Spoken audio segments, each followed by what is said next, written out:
గత 60 సంవత్సరాలుగా నివాసం ఉంటున్న తమ ఇళ్లను కాల్వ నిర్మాణం పేరుతో తొలగించేందుకు నోటీసులు ఇచ్చారని మోతీలాల్ నగర్ కు చెందిన మహిళలు ఆవేదన వ్యక్తం చేశారు. నెహ్రూ నగర్ మొదటి లైన్లో ఉన్న సుమారు 170 ఇళ్లను ఖాళీ చేయాలని రైల్వే అధికారులు నోటీసులు జారీ చేశారు. అయితే రోజువారీ కూలీతో బ్రతికే తమకు ప్రత్యామ్నాయం చూపించకుండా ఖాళీ చేయమనడం దారుణమని మోతీలాల్ నగర్ మహిళలు కన్నింట పర్యంతమయ్యారు. సుమారు 60 సంవత్సరాలుగా ఇక్కడే నివాసం ఉంటూ కార్పొరేషన్కు పన్నులు చెల్లిస్తున్నామని తెలిపారు. అయితే కాల్వ నిర్మాణం పేరుతో తమను ఖాళీ చేయమనడం ఎంతవరకు కరెక్ట్ అని ప్రశ్నించారు. సుమారు 200 కుటుంబాలు రోడ్డున పడతాయని అధికారులు, ప్రజాప్రతినిధులు తమ గోడు పట్టించుకుని తమకు న్యాయం చేయాలని వేడుకున్నారు. ఈ కార్యక్రమంలో నెహ్రూ నగర్ 0 లైన్ మహిళలు పాల్గొన్నారు. ఇక్కడ దాదాపు 60 సంవత్సరాల నుంచి అందరం నివసిస్తున్నాము. దీనికి ఇంటి పనులు ఉన్నాయి, కరెంటు బిల్లులు ఉన్నాయి, మేము ప్రతి ఒక్కటి కడుతూనే ఉన్నాము. ఇది రైల్వే స్థలానికి సడన్గా 60 సంవత్సరాల తర్వాత వచ్చి మాకు ఏరియా కావాలి, ఇది మాది, మేము కట్టాలి, కాలువ వస్తుంది, అది వస్తుంది అని అన్నారు. ఫస్ట్ బాత్రూమ్ వరకే పోతాయి అని అన్నారు. కాబట్టి మేము సరే మీది కదండి కట్టుకోండి తీసుకోండి అని మేము మెలకొని ఉన్నాం. తర్వాత కొన్ని రోజుల తర్వాత పోయిన తర్వాత సాయంత్రం 40 కిలోమీటర్లు ఆడ దాకా ఉందని మార్కింగ్ వేశారు. మరి మీరు ఇప్పుడు సడన్గా వెళ్ళమంటే మేము ఎక్కడికి వెళ్ళాలి సార్? పిల్లా జలం వేసుకొని ఇంటి పనులు కడుతున్నాము, అవి కడుతున్నాము, అవి కట్టేది కాక మీరు తీసేయండి అంటే మేము ఎలా తీస్తాం, మేము ఎక్కడికి వెళ్తామని అడిగితే మాకు సంబంధం లేదు, మేము పలానా ఏరియా చూపిస్తాం అన్నారు. సరే అని మేము వెళ్ళి చూసి వచ్చాం. చౌడవరం అని వెళ్ళి చూసి వచ్చాం. అక్కడికి వెళ్తే అవి బూత్ బంగ్లా ఉన్నట్టు ఉన్నాయి. మేము 300 కూలికి వెళ్ళే వాళ్ళని అక్కడికి వెళ్ళి నివసించి ఇక్కడి నుంచి అక్కడికి వెళ్ళి ఛార్జీలు అవి అయిపోతే పిల్లలకి మేము ఏం వండి పెట్టుకోవాలి, ఏం చేసుకోవాలి? 2 రోజులు అంటారు, 3 రోజులు అంటారు. అదేం కాదు. ఓట్లకైతే వచ్చాడు ఆయన నజీర్ గారు. ఒక ఆమె బాధేసి కడుపులో మంట బోతనియారు, ఇంటి మీద నీడు అయితే మేము చనిపోతామని అంటే ఆయన ఉండి అన్నారు వెళ్ళి చనిపోండి అన్నారంట. దేనికంటారు? మిమ్మల్ని గెలిపించుకున్న మా చావు కోసమా? మాకు న్యాయం జరగదే మేము ఎక్కడికి వెళ్ళము.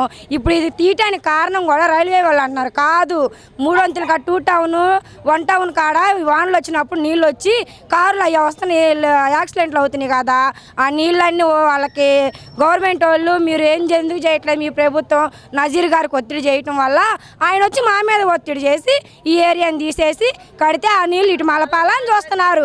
ఇప్పుడు ఆ కాంట్రాక్ట్ కోసం తీసుకున్న వాళ్ళకి లాభం రావాలి, ఇచ్చిన వాళ్ళకి లాభం రావాలి. కాబట్టి వాళ్ళందరూ వచ్చి మా పేద ప్రజల మీద పడుతున్నారు, మా ప్రాణాలతో ఆటలాడుకుంటున్నారు, చెలగాటం ఆడుకుంటున్నారు. వాళ్ళు తీయాలంటే కుదరదు, మా ప్రాణం ఇక్కడ పోయిద్ది, మేమందరం కలిసి కట్టుగా ఇక్కడ ధర్నా చేస్తాము, మాకేదో న్యాయం జరగాల్సిందే, మాకేదైనా స్థలం చూపిమనండి, మేము తీసుకొని వెళ్ళి అక్కడికి వెళ్ళి వేసేసుకుంటాం. మేమేమనం, మాకేదైనా ఎత్తి మీద నేడు చూపిమనండి, మేము వెళ్ళిపోతాము.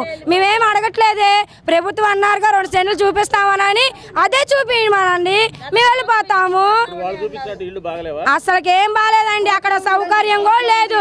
ఇప్పుడు ఒక ముసలాం ఉండిద్ది, లెగలేనా ఉండిద్ది, అనారోగ్యంతో ఉండిద్ది, అక్కడ నుంచి తేవాలంటే ఇక్కడికి రావాలిగా మినిమం 1.5 గంట.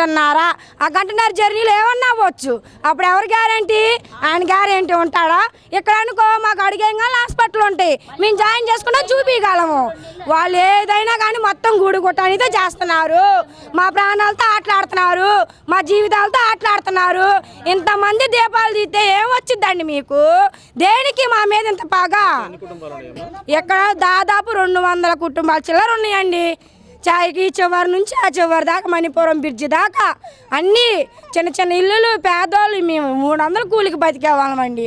మా మీద మీ రాజకీయ ప్రతాపాలు మా మీద మీరు వచ్చి తిరిగినప్పుడు మీకు తెలియదా? ఎంతవరకు మీరు అన్ని పెద్ద ఉన్న వాళ్ళతో పెట్టుకొని, లేకపోతే ఏదో కాలువ పక్కన మురికాలువ పక్కన జీవించే మా ప్రజలు, మేమా పేద ప్రజల మీద మీ అన్యాయాలు, మీ దౌర్జన్యాలు. 50 సంవత్సరాలు మా అత్తగారు వాళ్ళ అత్తగారి తరం నుంచి ఇక్కడ నివసిస్తూ ఉన్నాము. గత ప్రభుత్వంలో మాకు జగనన్న ప్లాట్లు ఇచ్చారు, అక్కడి నుంచే ఈ రణరంగం సిద్ధమైందనమాట. వాళ్ళకి మాకు యుద్ధం ఏంది, స్థలాలు తీయటం ఎందుకు, మమ్మల్ని ఈ రకంగా ఇబ్బంది పెడతాం ఎందుకు అని చెప్పేసి 3 సంవత్సరాల నుంచి గత ప్రభుత్వంలో మమ్మల్ని ముస్తాఫా గారు ఇక ఈ స్థలాలు ఖాళీ చేయమని చెప్పినప్పుడు మేము నజీర్ గారు వాళ్ళ పైన ఉన్న నాయకుల దగ్గరికి వెళ్ళినప్పుడు టీడీపీ ప్రభుత్వం వచ్చి మమ్మల్ని ఆదుకుంది. ఇప్పుడున్న ప్రభుత్వం కూడా టీడీపీ ప్రభుత్వమే. మాకేమి న్యాయం చేస్తున్నారు?